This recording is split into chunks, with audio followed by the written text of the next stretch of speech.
Hello, I'm Mark Siegrist filling in for Dan Jones. Are Milwaukee public schools better off than they were 2 years ago? What does politics have to do with the pace of manufacturing? And how did Mitt Romney's trip abroad help us get to know him better, perhaps? Rick Horowitz shares his thoughts on that subject a bit later as well. But first, let's meet this weekend's panel. Longtime newspaper columnist Joel McNally is with us. Also Kevin Fischer, former broadcast journalist, political analyst, and frequent fill-in host at News Talk 1130 WISN. Denise Callaway is with us, community affairs and public relations professional, and education consultant and local job creation expert Gerard Randall. Now, topic number one, MPS Superintendent Dr. Gregory Thornton gets a vote of confidence from his school board members. A one-year extension means he'll remain at the helm through June 2015. He'll continue to draw a base salary of $265,000 plus additional benefits. Dr. Thornton has been on the job now for 2 years. Board members believe he's brought academic and financial stability to the district. Do you agree? And if so, is that enough, Mr. Randall? Yes. In this environment nationally, with school superintendents having very short tenure and thankless jobs, I think we've done quite well to have Dr. Thornton here, and his willingness to want to hang with us for some additional time. What has he done best, sir? I think the new resources that he's brought to the board, to the district, if you take a look at the funding that came from the GE Foundation and some of the federal grants like the Gear Up grant for pre-college programming, those were huge, significant investments in the district that would not have happened were he not the superintendent. But I think the other thing is the confidence that people now have that the district is on the right track, especially if you begin to talk to some of the leaders in the business community who feel he's someone that not only can they work with, but someone that if he gives them his word, they can pretty much take that to the bank. Denise, you're an insider. Help us get to know Dr. Thornton better. What's he like? What drives him? What motivates him? He's really driven by finding ways to improve academic success for kids. It's really that simple. And that really has been his focus for the past 2 years and continues to be his focus really every day. And what we've seen is the dollars that have come in that have certainly been helpful, over $100 million in grants over 2 years. We have been able, through the efforts that have been made to make difficult but necessary benefit changes, but it's going to see tens of millions, hundreds of millions of dollars in savings to the district over the long haul. We also have seen, and this is, I think, the most important part, graduation rates are on the rise, ACT scores are on the rise, all of our juniors now take ACT. We have been able to see some significant efforts around consistent, across the district, rigorous curriculum development in mathematics, science, and English. We have there's an incredible framework that Dr. Thornton has brought forward that will really allow this district to move forward. Kevin, you've covered a lot of superintendents during your watch. I think you go back to Lee McBurn. Yeah. Gee, thanks. I thought you were my friend. Remember those coffee and donut press conferences with charts? Vaguely. Yeah. But seriously, you've covered a lot of them. How is Dr. Thornton different from the rest? Well, you asked in your open if he's brought stability to the district, and he hasn't, and it's not his fault. That's a tough order because of the size of the district and its inherent problems. However, he has made progress, and I believe he works well with the board, especially the board president, right. And that enabled him to get that contract extension. What I like about Superintendent Thornton is that he understands the need to bring fiscal solvency to the district. Without it, it's not going to succeed. And he has taken steps to restore some fiscal sanity by asking employees to contribute more to their benefits. He's implemented furlough days. There's a salary freeze that's been put into effect. And next year, the second benefit, the so-called sweetener, right. that's going away. I also like the fact that he recognizes that there are not enough dollars coming directly into the classroom, and he's making that I think, one of the hallmarks of his term here. He and whoever succeeds him, though, is really going to have a problem with that whole pension and benefit situation. The projections over the next 10 years are that benefits, especially for retirees, are going to skyrocket. And they will completely outpace the incoming general school aid and local property tax revenue. That's one he's going to have to wrestle and with. just to clarify real quickly on that, some of the changes that have been made change those numbers significantly. So whereas it has been a problem in the past, some of the actions of the superintendent and the board really have reduced and whittled away at those legacy costs. Though, quite frankly, there's still work that needs to be done. He has been responsible for much-needed savings. Much-needed savings. Yes, the ACT scores are up. The math scores are up. Graduation rates are up. Not what they should be, but they're headed in the right direction. Mr. McNally. Let me tell you what I don't like, and it's got nothing to do with Dr. Thornton. What I don't like is we do have a first-class superintendent here that this entire panel has just agreed is first-rate. Remember, he came in at a time when the mayor was trying to kill the elected school board, take over control of the district himself. The governor was trying to move in on the school board and the whole district. And he came in and really stabilized everything because of his skills. But let me tell you what I really hate. I hate the fact that we have such a really outstanding superintendent here right now at a time when resources are being robbed from this district, when we have a governor running this state who has made the biggest cuts in education in the history of the state of Wisconsin. When you talk about pension costs, you know why pension costs are going to skyrocket. Because health costs have spiraled. No, and you've talked enough. Let me tell you exactly why. Because teachers, I'm sure it's an evil Republican plot. Teachers in this state have been so disrespected. Their benefits and their salaries are being so suppressed that teachers are getting out of teaching as fast as they can in this state. And that is a recipe for disaster, not only for this district, but all across the state.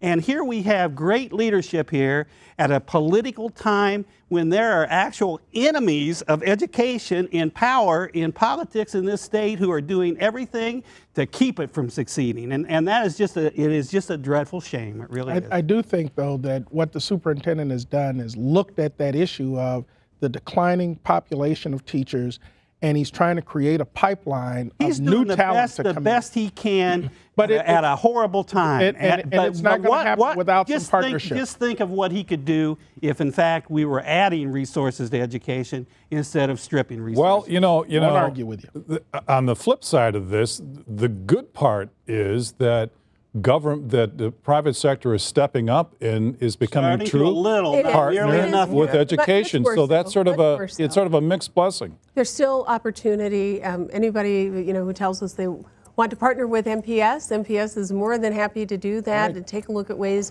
to work together to bring resources. And it's about time, and we need a lot more of it. What's the toughest part of being a superintendent these days? Is it pleasing the school board? Is it pleasing the parents? Is it making sure that I think Gerard hit the nail on the head. It's a thankless job, right. and you're faced with almost an insurmountable task of turning around a district that, again, because of its size and all of the problems it has being such a huge district in the largest city in the state, I don't think it will ever be the glamorous school district it was 40 or 50 years ago. Yeah. And I as talented as Superintendent Thornton is, or anybody else who takes the position, going back to Howard Fuller, I just think that the job is too great, too tough. Okay, let's go now from local schools to national campaigns. Some of his advisors thought that he shouldn't do it, that he should stay home and stay focused on the economy. But Mitt Romney apparently decided he needed to polish his international credentials too and get over that commander-in-chief threshold. How did he do? Well, our panelists will weigh in just a moment. But first, let's get some feedback from our friend Rick Horowitz.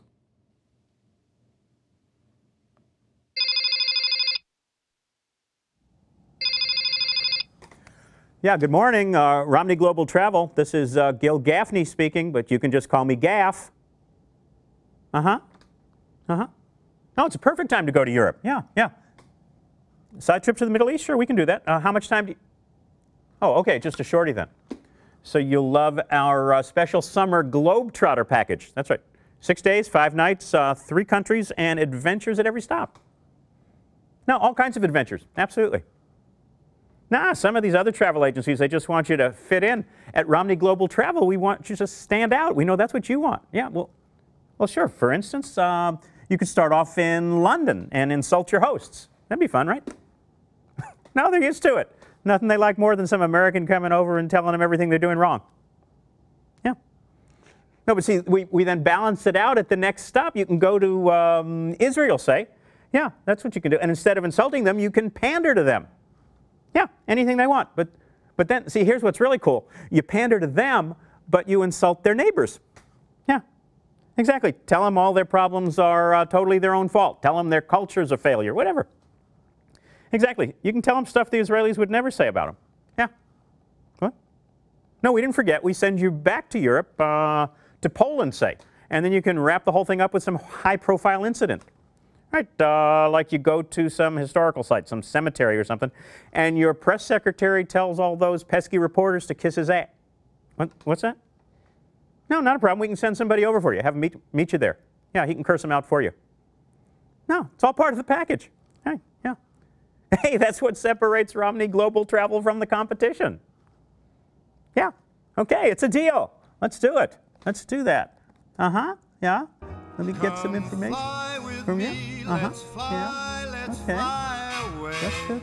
Spell your name for me?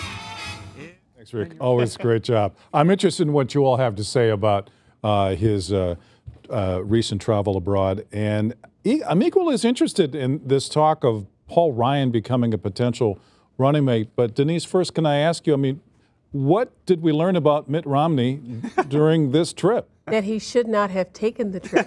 That's really what we learned. It was kind of mistake after mistake after mistake after mistake, as Rick pointed out in his piece. Every place he went, everything he wanted to try to do to show himself as someone who's accomplished and comfortable on the international stage, that's obviously critical to our country.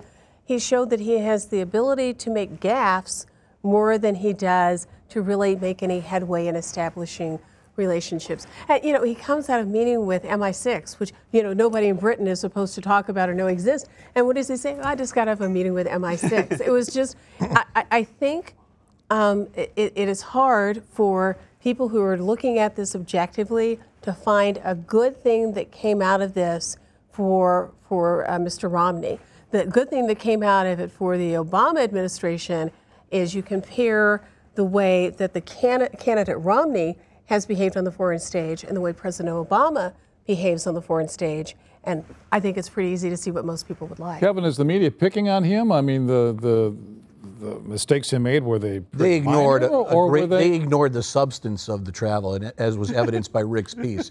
I'll grant you there might have been a gaffe there when he said that London wasn't prepared security-wise for the Olympics, and one of his aides was rude, but that certainly didn't warrant those statements being blown out of proportion. He goes to Warsaw, and he embraces that Poland's post-communist approach to limited government. Lech Wałęsa, a Polish hero, revered, gives him his endorsement. He goes to Israel, and he correctly states that Jerusalem is Israel's capital, and that if Iran ever decides to attack Israel, that he's all for Israel protecting itself and not having to get permission from the United States and not having to worry about repercussions later. And he didn't get any endorsement there like he did in Poland, but Israel's very popular prime minister practically gave him an endorsement. So he goes to two of America's staunchest allies and is warmly received. I think substantively, I think he had a very good week. But of course, because the media doesn't like him and they have to tear him down because they cannot promote this current president's record, which he has done, they have to attack Mitt Romney and focus on the gaffe and his age. His comment, though, about Israeli culture as it pertains to business being superior or better than that of Palestinian aptitude for business or Lord There knows was a what. UN report that was written by Arab intellectuals that said, yes, Israeli economic development and Palestinian economic It's development better That's than not an what he occupied said. country. That's not what he said, though. Is based on culture. But what he specifically did was to say something that, you know, some people I know found to be borderline offensive, talking about how Israeli or Jewish culture provided people with a better ability. It was very borderline. The interesting thing about that, and you just criticized the media for the way they covered it, the didn't media cover it. did not mention that. And everybody I know who reacted to that remark in Israel said, that's anti-Semitic. To say that the culture of the Jewish people is to make a lot of money and to have a successful economy, that is anti-Semitic. And it's stereotyping and the worst kind, and the media never breathed a word about that. Because like Rick, they were focused on gaffe. No, let me That tell you wasn't what they were focused on. And this, I think this is, they're reporting on one of the most awkward presidential candidates in history. Oh, let's not forget about Richard Nixon. Well, Nixon had his problems on a personal level, but he was very good in public sometimes, getting the people who he called the quiet majority to be supporting him. He was very good politically in some ways. But let me tell you, Romney is an awkward person in public, and here he is, the presidential candidate of the Republican. The only thing you can say about Romney as a candidate is he was better than all the other Republicans who ran, who he beat. But just here we have a super rich candidate running for president of the United States, and he has to run on the platform of the Republican Party, which is to cut the taxes of the super rich. And that's an awkward position to be put in, even if he were the most glib, eloquent person in the world. But then he has this penchant for saying things that the richest man who's ever run for president should not say, such as, I like to fire people, or that he doesn't worry about poor people. I thought the topic was his visit to overseas. Just as he did it overseas, overseas it was worse because the whole world was focused on him. Now, can we talk about Paul Ryan for a moment? Yes. Okay, Please. what would he bring to the ticket? It will all depend if he's on the ticket, and I'd like to see him on the ticket. I don't think it'll happen because I don't know how much of an appetite Romney will have for talking about entitlements. That will be the focus unless he has a clear plan of how he's going to address it that incorporates a lot of what Paul Ryan has already talked about that needs to be done and putting his own stamp on it. No presidential candidate wants to be overshadowed by their VP candidate, and no one certainly wants to have a VP candidate that is going to drive the agenda, so to speak. So in this instance, I think it will be kind of a decision that the campaign staff will have to make as to whether this is going to be the discussion that they want to have. The safer bet would be to go a little further north and pick Tim Pawlenty, the governor of Minnesota, to be the candidate. Boring. And I think Boring, but I think that's where they'll settle. Boring, but not a ready-made issue. The Democrats would love Paul Ryan as a vice presidential candidate. The whole election would be about whether to kill Medicare or not, as Ryan has proposed. It would be about privatizing Social Security. It would be about things that Republicans want to do, but they don't want to talk about. And I think just the way you've articulated what you think the issue will be, Paul Ryan will refute all of that, and I think eloquently make a case for why we need to address the entitlement problem in this country. Because it's killing us. The problem for a candidate in a close race, if you were spending, really, I think, any time trying to explain what your VP candidate really meant, and it's impacting a large segment of people who get out and vote, you'll spend all your time or an inordinate amount of time on the defensive.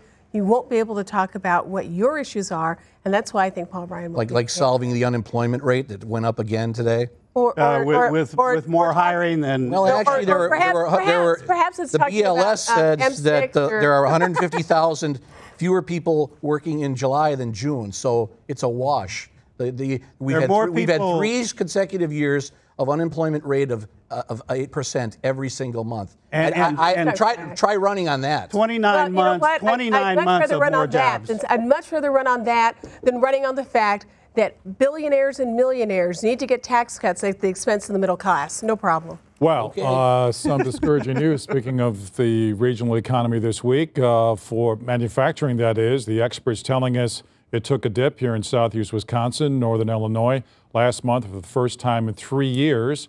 Researchers at Marquette University and the Institute for Supply Management were crunching the numbers, but what they had to say about the dip was more interesting than the actual data itself. One of the experts involved in the study noted distraction of an uncertain political climate is a contributing factor. He added, whether it's health care or tax law, people don't know what to expect. Kevin, is the private sector that skittish about the upcoming election? Yes, and this isn't just an overnight phenomenon. They felt that way going back to last year when all the recalls surfaced. There was that uncertainty, and now that uncertainty has extended itself to the November election. They are worried, and if you talk to them, that's what they'll tell you. They are worried about rules and regulations and health care and taxes and penalties and obstacles to starting and operating a business and creating jobs. But that's not all of the problem here. You have a very wide skills gap, even here in Wisconsin, think about it, even with all this unemployment, you have all kinds of job openings.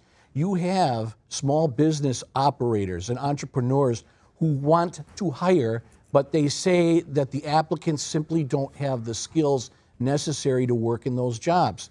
So we have to, schools, private sector, work together to spread the word that manufacturing isn't all that bad. Talk about the earning potential, the job potential, what it is that's out there and available, and try to build that image in manufacturing so that we can get more students who will do what is necessary to be equipped to go into those jobs. This is what your work is all about, Gerard. The uncertainty is a killer, and there's no denying that. The fix is not a simple fix because I don't know whether or not in this hyper division that we have, if we're ever going to get back to coming to some middle ground where you can create some atmosphere of stability. The partisanship is killing business, plain and simple. Policymakers have to convey to business owners that there's going to be reasonable taxation, there's going to be some stability in how they approach the financial markets, and they haven't given any of that so far to those folk who need to have it most so that they can invest and create jobs. And until that happens, we're not going to have them. The skills gap problem, very real. You have some folk who are now talking about, do we export jobs?